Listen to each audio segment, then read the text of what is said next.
Hi folks, HR Funk here with a brand new handgun that has gotten a lot of attention in the last couple of weeks since its unveiling. This is the brand new Springfield Armory Echelon, and in this video we're going to take a close-up look at this handgun and see what we think of its various features and functions, and this is going to be part one of a two-part video. In part two, we'll head off to the range and see how it shoots. But for now, let's get on with the shop review.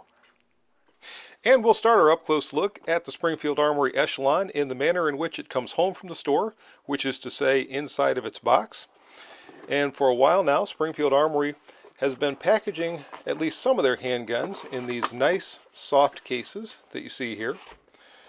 The handgun also comes with a brochure, but once again there is no owner's manual included inside the package here. Rather, you go to the Springfield Armory website and the owner's manual is online. Now, it does indicate you can get a hard copy of the owner's manual. If you want one, you can order one there, or you can just go online and read the owner's manual there. It also comes with a test target to demonstrate the accuracy that they were able to obtain with this handgun at the factory. And this does not indicate, okay, apparently this is at 10 meters. I was going to say there's no indication of the distance at which this group was fired, but it was at 10 meters, and it looks to be about an inch and a half, maybe inch and 3/4 inch group at that distance.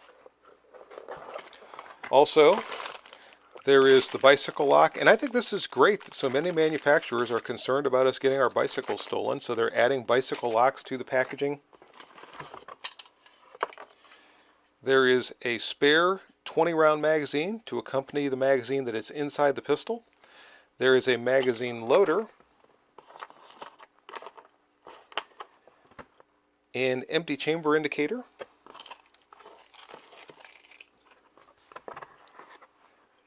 there are pins for the optic mounting system, and I will discuss that in depth here in a little bit. Also, there is an additional magazine base plate, so if you want to replace the base plate, which is a flush-fitting base plate, on the magazine that is installed on the pistol currently, you have the parts to do that. So all of this comes with your Springfield Armory Echelon when you bring it home from the store. And before I get into the review proper of the Springfield Armory Echelon, I want to thank the folks at House of Pain Munitions for providing this handgun for review. I could not bring many of the firearms that I've had over the course of the past year and a half without the assistance of the fine folks at House of Pain. And if you go to House of Pain Munition, be sure to use my discount code there, which is HRFunk10, and that'll save you 10% off your purchase from House of Pain Munitions. Now, as I said, this is our first up-close look at the port side of the Springfield Armory Echelon, and you can start to see some of the things that distinguish this handgun just with a cursory view. The slide contour is somewhat different, the slide serrations are a little bit different, and I will talk about all these in depth when we start the top to bottom look at this handgun. And flipping the pistol around, here's our first look at the starboard side. In very general terms, the Springfield Armory Echelon is a locked breech, short recoil operated handgun chambered for the 9mm Parabellum cartridge. And we'll start the top to bottom look at the Echelon as always with the sights. The front sight is a high visibility dot, and it's washing out a little bit in my light here, but it does have a lime green outline around a tritium dot in the center. The rear sight has a white outline U-shaped notch, and this sighting system was first introduced, I believe, with the Hellcat, and it's one that I like quite a bit. I think this is a very fast sighting system, and it's certainly accurate enough for defensive applications. The rear sight also has the quote-unquote tactical shelf, so if you want to cycle the slide by hooking that sight onto something and not using your hand, it is possible to do so with that rear sight. Also, we can see the cover over top of the optics mounting platform, and again, I will be discussing that in depth shortly. Moving on to the slide, we can see some very wide and deep enough slide serrations, both fore and aft. There is also a contoured area right here behind the front slide serrations that works very well for grasping and cycling the slide if you want to grasp it ahead of the ejection port. So the slide serrations are very good on the Echelon. The slide overall looks okay in terms of appearance. It's a little blocky, but not bad. At the rear of the slide, there are also the protruding ears or wings, I've heard them called both things, for hand cycling the slide, just to give you something a little bit more positive to grasp. So that's nice as well. Whether you are using a slingshot type of a grasp, or if you're coming over the top to grasp the slide to hand cycle it, you've got that surface area right there that protrudes somewhat to give you that very positive purchase on the handgun. Moving on to the trigger, we can see that it has the inertial safety that has been common for many firearms over the past couple of decades. Moving forward, we also see that there is a 4-slot equipment rail. There is texturing around the circumference of the grip that is very similar to the Hellcat pistols if you've ever handled one of those. It is certainly tactile enough to allow you to have a good grasp on the handgun, and there is a section here for your thumb. Many pistols don't have that. Also, moving forward, there is this section, and you can see this is somewhat protruding from the side of the frame, and it also has that texturing. And for a thumbs forward grip, that makes a good place to index your thumb, and you can also apply downward pressure with your grip to somewhat counter muzzle rise. I know this is something that folks that really like to shoot fast enjoy having on their handguns. It's something that some handguns have available to add aftermarket, and Springfield Armory incorporated that right into the frame of the Echelon. The Echelon has an ambidextrous slide stop that you can see here behind the rear portion of the slide, and it is very small.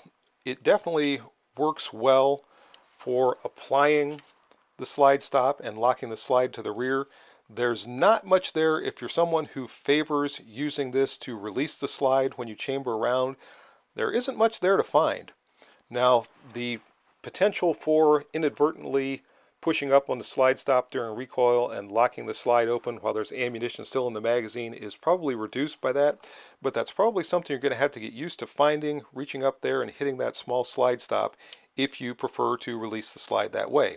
Obviously, if you release the slide like I do by hand cycling it, you're not going to have an issue with that smaller slide stop. The magazine release is also ambidextrous, and it works well from either side. One thing that I got used to doing back when I carried an SW99 as a duty handgun was releasing the magazine with the middle finger of my shooting hand. And of course, on that handgun, there were the paddle style European magazine release levers that were more or less incorporated into the rear portion of the trigger guard. But you could do the same type of a thing with a pistol like the Echelon. And for me, it just makes a little quicker release for the magazine, and I don't have to try to crank the pistol in my hand in order to do that. So something you might try if you have an Echelon or another handgun like this that has the ambi magazine release. During a magazine change, just come back, hit that with the finger of your shooting hand and see if that works better for you. The rear of the trigger guard, as you can see here, is undercut to help the shooter get a higher grip on the handgun. That textured area that I talked about, or I should say the texturing that is around the grip, is also applied to the bottom of the trigger guard, presumably to just help make that a little bit more tactile when you're using your two-hand hold. I'm not sure that's going to do much. Maybe it's just more there for style and continuity of the texturing, but they did include that. There is also texturing to the front of the trigger guard, so if you are one of those people that likes the finger forward grip, you've got a little bit more texturing there to help make that a little bit more positive with that index finger of your non-shooting hand. For disassembly of the Echelon, first lock the slide to the rear, remove the magazine, check to make sure that it is unloaded. At this point, you can rotate the disassembly lever 90 degrees downward, and then simply slide the slide forward off of the frame rails. The captive recoil system can then be removed, and the barrel can be removed. And to everyone from YouTube watching this video, this is simple disassembly for cleaning and maintenance. I am not modifying the pistol in any way. Both the slide and the barrel of the Echelon are finished in melanite. The barrel features a 1 in 10 rifling twist. And the Echelon does feature a removable chassis system. In fact, Springfield Armory calls the chassis system the COG, which is the Central Operating Group, if I remember correctly. And you can remove this from the frame and install it in other frames. I would assume as time goes by there are going to be other frame options and perhaps other barrel lengths and slide options that are available for the Echelon that you can use with this chassis system. Reassembly of the pistol is in reverse order of the disassembly. First install the slide and barrel, or the barrel in the slide I should say. Then the recoil system goes back into its proper location. Reinstall the slide on the frame rails, if I can get it on there.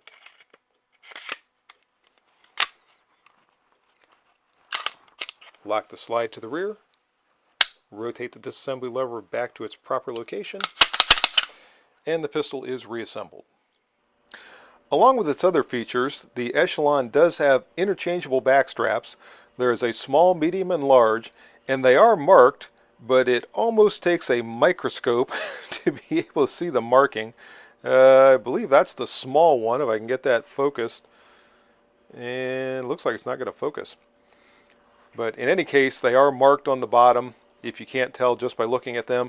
And they can be changed without tools, which is kind of nice. You can reach up inside of the magazine well, push back on the little tab that you feel inside, and slide one off, and then slide the next one on. And that's something I can't demonstrate because if YouTube hasn't already decided to demonetize this video, that would probably be the last straw. Now, as I mentioned earlier in the video, the Echelon does come with two magazines. It comes with a 17-round flush-fitting magazine that you can see here. And the magazine does have a shelf for removing it if it gets stuck during a malfunction. And it also comes with a 20-round magazine that you see here, which is obviously not flush-fitting, as you can see. And it doesn't indicate in the owner's manual, but that other replacement magazine base plate that I showed you a while ago probably increases the standard 17-round magazine to the 20-round capacity, because this magazine is marked with the same 17 witness holes as this one, and it simply has the extended magazine base plate. So I suspect that is going to increase the standard 17-round magazine to a full 20-round magazine if you wish to do so. So I've mentioned this optics mounting platform a few times, and I wanted to give you a look at it. I've removed the screws that secure the cover to the top of the slide, and you can see here that there are a variety of different holes, and depending upon which pins you use that come with the Echelon and how you configure them, this platform will accept up to, I believe, 30 different types of optics for this handgun. And they're all listed in the owner's manual, so if you want to see just exactly what all can work with the Echelon pistol, take a look at that online manual and you'll be able to see that. You can also get screws directly from Springfield Armory if you happen to need those. I'm not sure why, for as inexpensive as screws are, they didn't just throw those into the box along with the pins and everything else that you have here. But if you do need those, they are available. They are an extra cost. I believe they're $14.95 or something like that for the screws.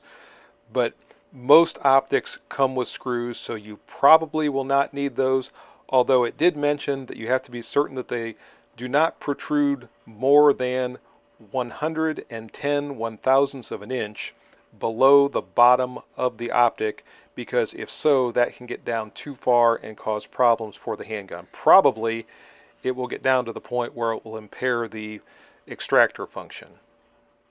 So just for fun, I grabbed this Holosun 507C that I had laying around. It's not currently mounted to another handgun, and it did mount directly to the slide as configured right from the factory.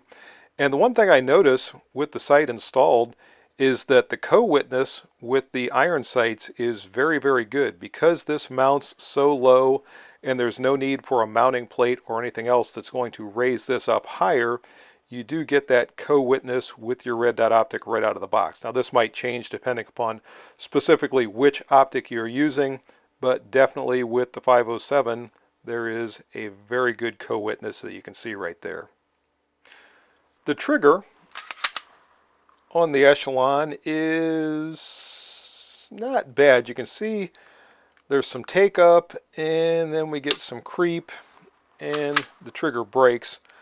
I've seen a lot of people praise this trigger and talk about how clean the brake is, and it's not that clean. It's okay. I think this is one of those things where if your only frame of reference for a trigger is a certain Austrian-made handgun, then this probably feels like a very, very good brake to you. But you can see the creep right there in the trigger. If you're used to other handguns that have a better trigger, this is not as clean as a Canic pistol. This is not as clean as my M&P pistols, and you can see that movement right there.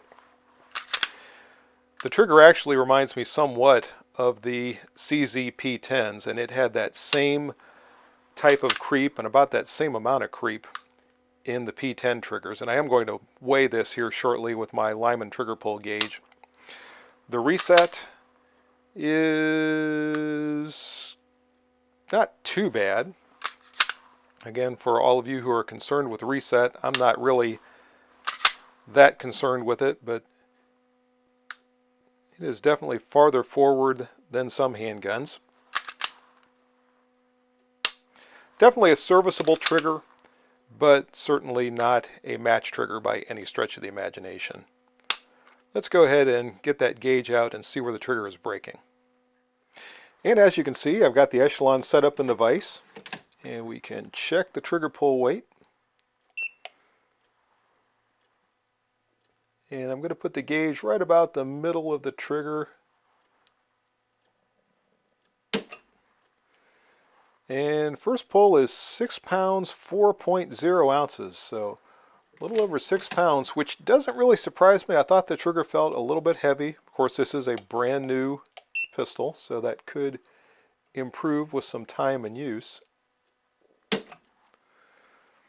Second pull again, just over 6 pounds, 6 pounds, 0.6 ounces.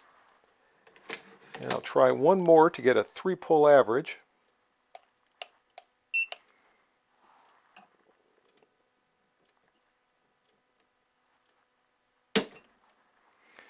And the last pull made it just below 6 pounds, so about 5 3/4 pounds for a 3-pull average of probably right about 6 pounds. Just over 6 pounds. So about a 6-pound trigger pull on average with the Springfield Armory Echelon, which goes along with what I was saying before. Definitely not a match grade trigger, but it's certainly going to be usable for defensive purposes. And finally, here in the shop, let's take a look at the tail of the tape for the Echelon. The Echelon has an overall length of 8 inches with a barrel length of 4.5 inches, a width at the widest point of the grip of 1.2 inches.